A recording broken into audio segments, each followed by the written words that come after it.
Modern बहू की कहानी। काजल अभी ऑफिस से निकल ही रही थी, तभी घर से फोन आ गया। बहू कहाँ हो, घर आओ तो थोड़ा सा पनीर लेती आना।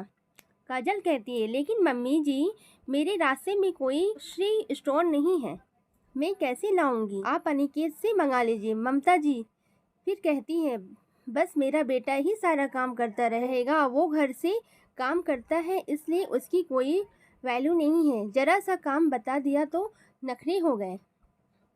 काजल कहती है, मम्मी जी मैं ले आऊंगी पनीर, और भी कुछ लाना है क्या? ममता जी नहीं, बाकी मैं देख लूंगी। फोन रखकर ममता जी सीधे अनिकेत के बेडरूम में पहुंच जाती है। ममता जी कहती हैं, मैंने पहले ही कहा था कि नौकरी वाली लड़की नहीं चाहिए, लेकिन तूने एक नहीं मानी। अब जरा सा काम बोलो तो छूटते ही कह देती है, अनिकेत से मंगा लो। हम कभी अपनी सास के सामने जबान नहीं खोलते थे। अनिकेत कहता है, मम्मी क्या लाना है, मैं ला देता हूँ। ममता जी कहती हैं, नहीं तू कुछ नहीं करेगा, वो ही लाएगी। अगर नहीं संभाल सकती तो छोड़ देने को कहो ये नौकरी। इतना सुनाकर ममता जी तेजी से मुड़कर किचन की ओर चल देती है। काजल पनीर लेकर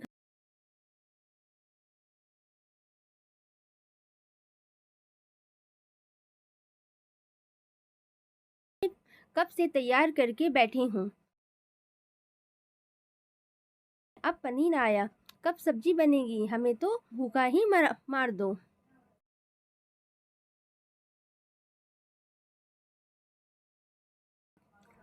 बैठिए, मैं अभी 5 मिनट में खाना बना देती हूँ।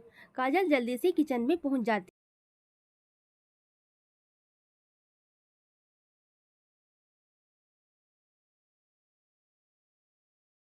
थक कर शुरू होने के कारण कपड़े बदलकर सोने की तैयारी करने लगती है। अनिकेत काजल से कहता है, काजल मैं जानना चाहता हूँ, सब कुछ मैनेज करना बहुत मुश्किल होता जा रहा है तुम्हारे लिए।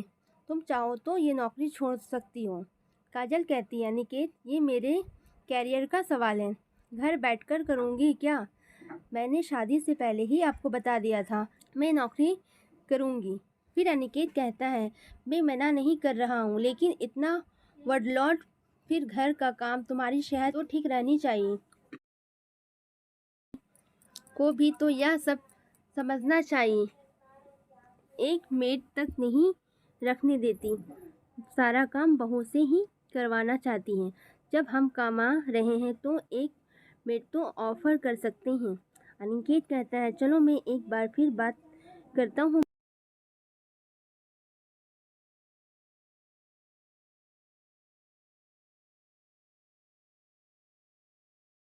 मुझे सोने दो, सुबह ऑफिस जाना है।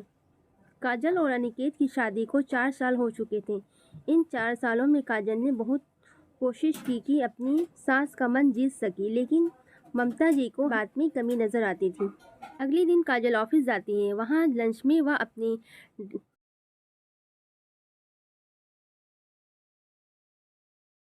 क्या बात है, अकेले बैठकर लंच कर रही हो? लगता है तेरी सास ने आज कुछ स्पेशल रखा है तेरे टिफिन में।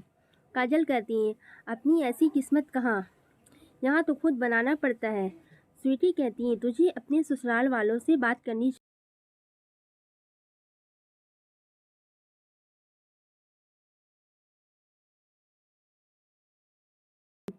स्वीटी, तेरे पति को भी कुछ दिखाई नहीं देता? काजल कहती है, वो अपनी मम्मी को सामने कुछ नहीं बोल पाते। कभी कभी ऐसा लगता है कि कहीं भाग जाऊं सब छोड़कर। बॉस ने कैबिन में बुलाया था। बॉस कहता है, काजल तू।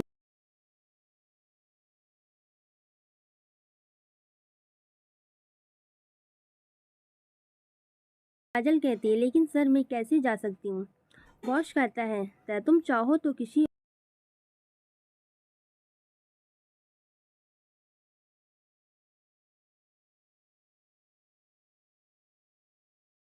ऑनलाइन सपोर्ट से काम नहीं चल रहा है।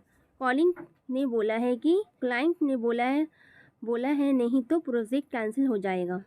काजल कहती है, ठीक है सर, कब जाना है? मैं अपने साथ।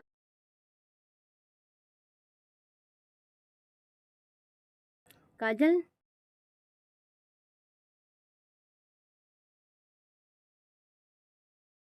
काजल ममता जी को बताने उनके कमरे में जाती हैं। तुमसे हमने नौकरी करने की परमिशन दे रखी है, इसका मतलब ये नहीं कि अकेले सैर सपाटा करने चली जाओ। यह सब नहीं चलेगा, मना कर दो या जॉब छोड़ दो। काजल कहती है, लेकिन मम्मी जी बहुत ज़रूरी प्रोजेक्ट है। ममता जी कहती हैं, हम यह सब बहानेबाजी हम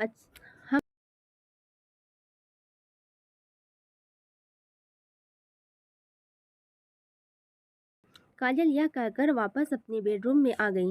ममता जी पीछे पीछे आकर अनिकेत को डांटने लगी। ममता जी कहती हैं, बेटा हमें वृद्धा आश्रम भेज दे।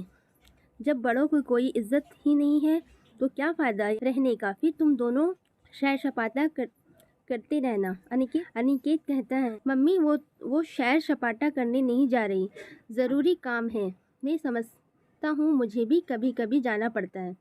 ममता जी कहती हैं, तेरी बात अलग है, बहू ऐसे नहीं जा सकती, तू सोच ले। अगर तुम्हें अपनी मनमानी चलानी है तो हमें वृद्धा आश्रम छोड़ा। काजल की आंखों में आंसू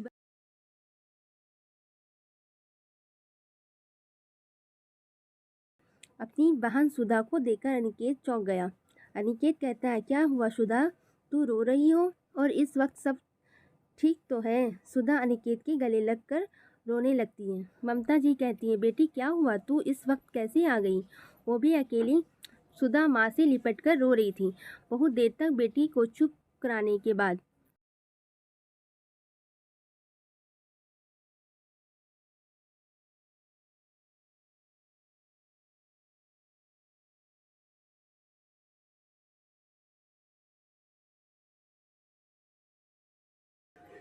ममता जी कहती हैं,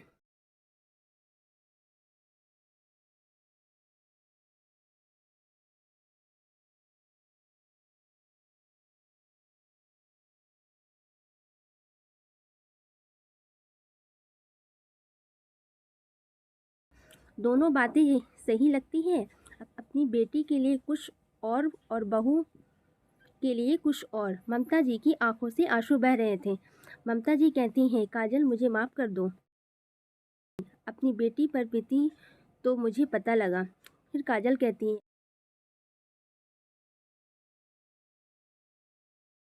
साथ ही हम केस भी दर्ज कराएंगे। ममता जी भी है, बहू सबको निभा। काजल सोच रही थी, ससुराल जैसा भी है लेकिन सब साथ तो है, थोड़ा एडजस्ट करने में क्या बुराई है। फिर सब लोग खुशी खुशी रहने लगते हैं।